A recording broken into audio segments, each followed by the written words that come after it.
Salut à tous les amis, bienvenue dans cette nouvelle vidéo. Aujourd'hui, on va parler d'un sujet qui peut être intéressant pour notre budget, c'est la location d'appareils, notamment d'appareils high-tech. Donc on y va tout de suite, c'est parti.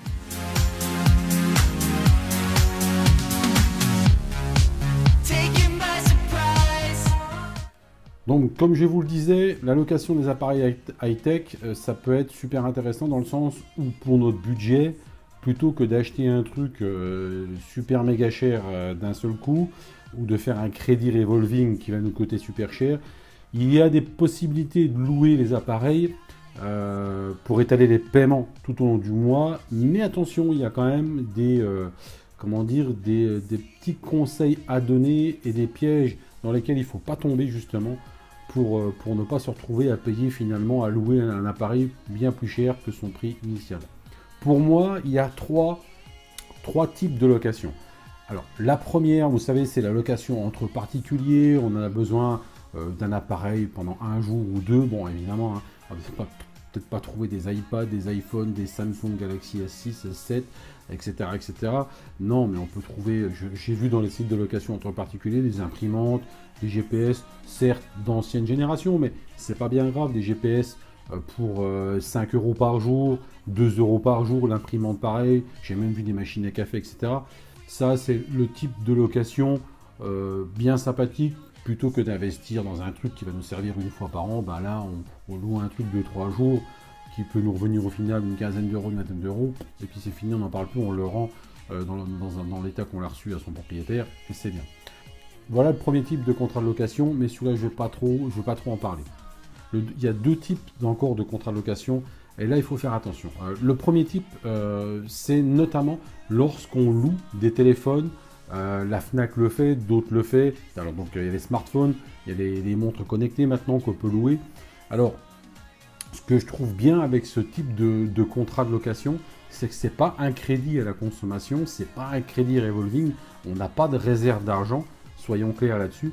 On loue juste, par exemple, un smartphone pour, je sais pas, 12, 13, 14 mois. Alors ça, c'est intéressant, je ne l'ai pas dit, je le dis maintenant, c'est intéressant pour les gens qui renouvellent leur smartphone régulièrement.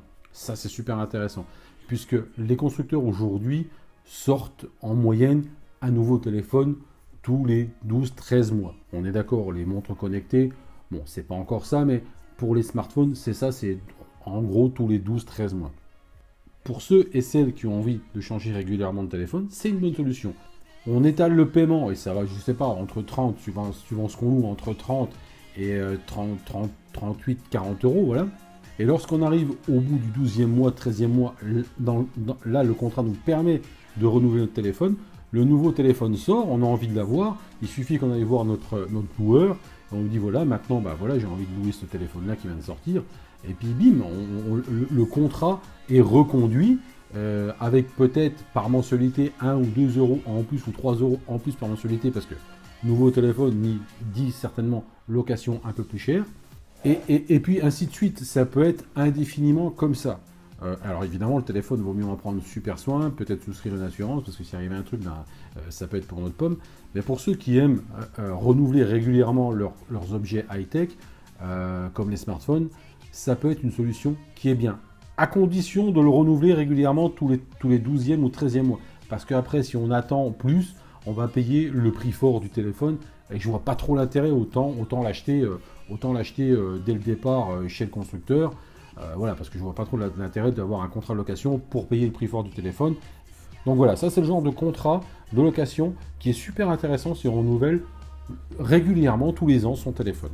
Ensuite, j'attire votre attention sur un autre type de contrat. Là, par contre, faisez super gaffe parce que ça peut être super intéressant pour le loueur, mais pas très intéressant pour le locataire. J'ai fait des recherches sur Internet, j'ai regardé les locataires, les loueurs de matériel high-tech, notamment comme les télévisions, et j'ai regardé un peu leur façon de faire.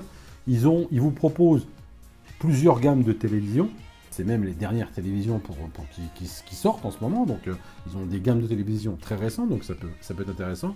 Donc ils proposent des gammes de télé, ils ont plusieurs mensualités, en général ils proposent 3-4 mensualités, mensualité basique, basique plus, etc. Donc c'est quoi? C'est grosso modo une garantie supplémentaire, une deuxième garantie supplémentaire par mensualité. Dans une mensualité, on vous offre la livraison et la mise en service gratuite, etc. etc. C'est super. Simplement, ces contrats-là, nous obligent à une durée. C'est-à-dire qu'une télé qui coûte, là, au moment où vous allez la louer, qui coûterait 500 €, vous voyez ça, contrat de location, bah, c'est pas mal. J'étale mon paiement sur plusieurs mois. Pour le budget, c'est plus facile à digérer. Mais cependant, à la fin du contrat qui nous oblige une durée sans pouvoir renouveler avant ou pendant le contrat, on s'aperçoit que la télé qui valait initialement 500 €, à la fin du contrat qui peut être de 2 ans, 3 ans, hein, je dis ça, mais en général c'est 2 ans, voire même 3 ans, en général la télé, elle va nous coûter beaucoup plus cher. Beaucoup plus cher, non plus 500 €. Alors, il faut bien que le loueur, lui, il gagne son argent, on est d'accord. Il fait pas ça parce qu'il a envie de faire plaisir aux locataires du matériel. Non, il fait ça pour gagner de l'argent. Mais s'il gagne, s'il gagnerait 30, 50 €, pourquoi pas.